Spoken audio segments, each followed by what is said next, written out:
Hey y'all, Matt here, and today we're doing another Bible study video, but this one's a little different if you can't tell. I'm in a dark car, and that's because, it's Sunday night, time has gotten away from me.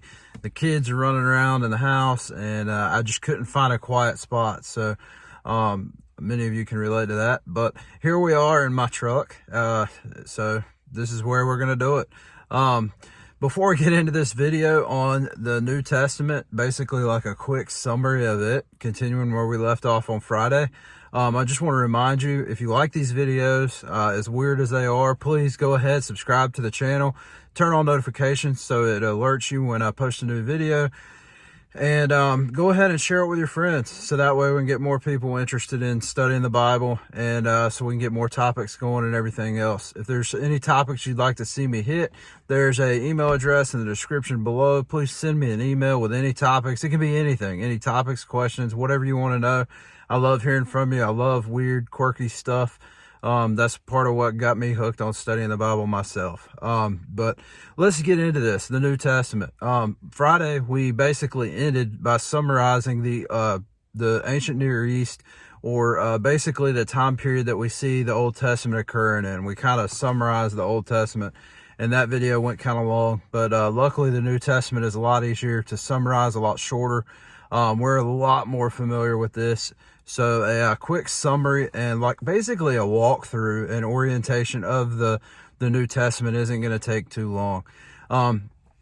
So if you want to open up to your New Testament, this is what most of us are familiar with. Friday we left off basically in that 400-year period of silence between Malachi and the New Testament.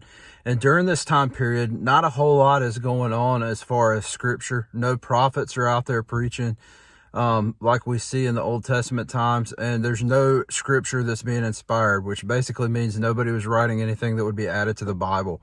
And then we basically see everything picked up with the Gospel of Matthew.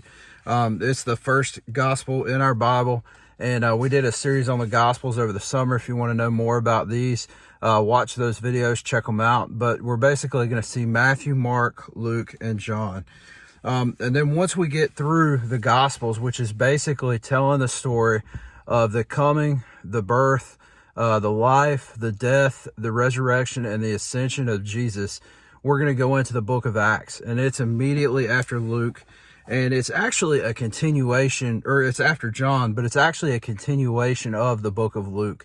It basically starts where Luke left off, and if you had a like a scroll back then, it probably would have been one story, one consecutive story. It was probably only broken up because of scroll lengths, because it would have been very unpleasant to read a scroll that was double the length. So it was probably broken off, and basically what Acts is basically going to tell us is the early church history. It picks up with Jesus ascending into heaven and him commissioning the disciples to go out and to preach the gospel. And we're basically going to see them do just that. See the first believers converted, see the foundation of the church, see what the church is all about. Discipleship begins. And we're basically going to see the persecution come against the church, and we're just going to see it start to grow. After the book of Acts, your New Testament is actually grouped from here, not chronologically, but it's grouped by the author of the book. And what we're going to see next is a bunch of epistles, which are basically ancient letters. The first of these are basically all grouped by the author Paul. The Apostle Paul wrote these letters, and they're ordered in order of the length of the actual book. So what we're going to see, Romans is going to be the first one, followed by 1 Corinthians, 2 Corinthians, Galatians, Ephesians, Philippians, Colossians, 1st and 2nd Thessalonians, 1st and 2nd Timothy, Titus, Philemon, and then that ends basically the Pauline letters, or the epistles or letters written by the Apostle Paul. Next, we're going to see the book of Hebrews. It's an excellent book. It's another epistle or letter, but we don't know who wrote it. There's a bunch of different theories out there about the author of Hebrews. It's got a lot of excellent theological information about salvation, a lot of stuff from the Old Testament, but we don't know who wrote it. Some people think Paul wrote it. Some people think another apostle wrote it, but ultimately we have no way of knowing. Next is going to be the Book of James, another great book. It's actually written by James, the half-brother of Jesus. Then we're going to get into 1st and 2nd Peter, written by the Apostle Peter. And then we're going to see 1st, 2nd, and 3rd John. And these epistles are shorter, and they're going to be written by the same John that wrote the Gospel of John, and that we're also going to talk about in a minute, that wrote the book of Revelation. And between the 3 Johns, we see the Book of Jude.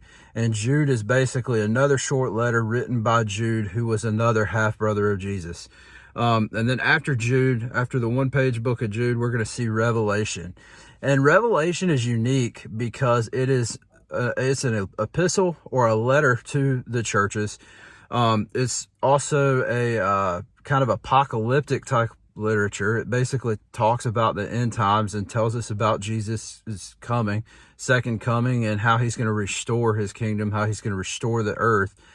And but it's also narrative as well. And so it's a very, very unique book. But when we're reading the New Testament, what we need to keep in mind, the Gospels and Acts are typically easier because they're kind of historical narrative. But when we read these epistles, we need to keep in mind that we're reading somebody else's mail. Essentially, we need to go back in time and research, who were they writing to? Obviously, most of these books, if they aren't named after their author, they're named after the church that they were written to. So, for instance, like the Corinthians, it was written to the church in Corinth. Galatians was written to the churches in Galatia. Colossians, written to the church in Colossae. Romans, written to probably churches in Rome. And what we need to keep in mind is these letters were basically written by these important church leaders to these churches to address issues that were going on within their congregations. So as the Bible Project puts it, when we read these letters, we're actually reading somebody else's mail.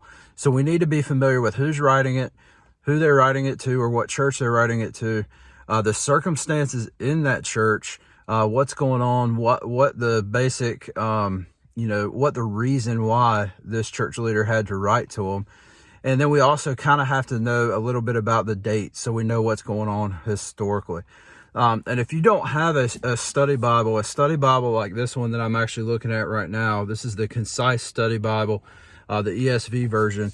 If you have one of these study Bibles, a lot of times all of this information is at the beginning of the book, and you can basically go through before you start reading the scripture and read all of this information, and it'll help orient you. But that's the epistles. And then when we get into Revelation, we also need to keep in mind there's a lot of imagery. And in addition to being a letter written to a church, there's a lot of imagery, a lot of information being drawn from the Old Testament, assuming that we're very familiar with the Old Testament scriptures, especially books like Daniel. And so this is important to keep in mind as we study. But that's basically the New Testament in a nutshell. I hope this made sense. If there's any other questions that you develop from this video or anything else you'd like to see me cover, please send me an email. The email address is in the description below. But until the next video, I'll see you guys. Love you. Blessings.